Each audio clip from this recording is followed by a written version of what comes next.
So hello everyone, welcome to day 19 of learning cyber security in 90 days. అయితే ఈ రోజు port swinger open చేసి SQL injection లో union attack సంబంధించిన lab అయితే సాల్వ్ చేశాను.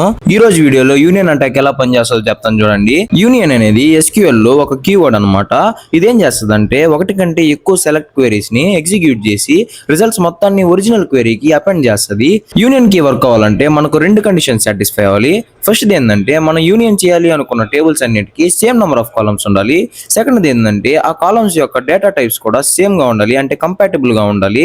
ఇప్పుడు ఈ యూనియన్ అటాక్ రియల్ టైమ్ లో ఎలా వర్క్ అవుతుందో చూపిస్తా చూడండి. ఫర్ ఎగ్జాంపుల్ మనం ఒక షాపింగ్ వెబ్సైట్ లో గిఫ్ట్స్ అనే కేటగిరీని తీసుకుంటే దాని ఒరిజినల్ క్వెరీ అనేది ఎలా కనబడుతుంది అనమాట. ఇప్పుడు మనం స్క్రీన్ పైన కనబడుతున్న యూనియన్ పేలోడ్ ని ఇంజెక్ట్ చేస్తే మన క్వెరీ అనేది ఇలా చేంజ్ అయిపోతుంది. ఆ తర్వాత మనం యూజర్ నేమ్, పాస్వర్డ్ అన్ని రిట్రైవ్ చేసుకోవచ్చు అనమాట డేటాబేస్ లో నుంచి. ఇక్కడతో మనకు యూనియన్ అటాక్ మీద బేసిక్ ఐడియా అయితే వచ్చేస్తుంది. ఇంకా మనకు చాలా మెథడ్స్ ఉంటాయి, అంటే నెంబర్ ఆఫ్ కాలమ్స్ ని, డేటా టైప్స్ ని కనబెట్టడానికి మనకు డిఫరెంట్ మెథడ్స్ ఉంటాయి అనమాట. అవన్నీ ఫర్దర్ ల్యాబ్స్ లో చూసేద్దాం. అప్పటి వరకు మన పేజ్ ని అయితే ఫాలో చేసి పెట్టుకునేయండి.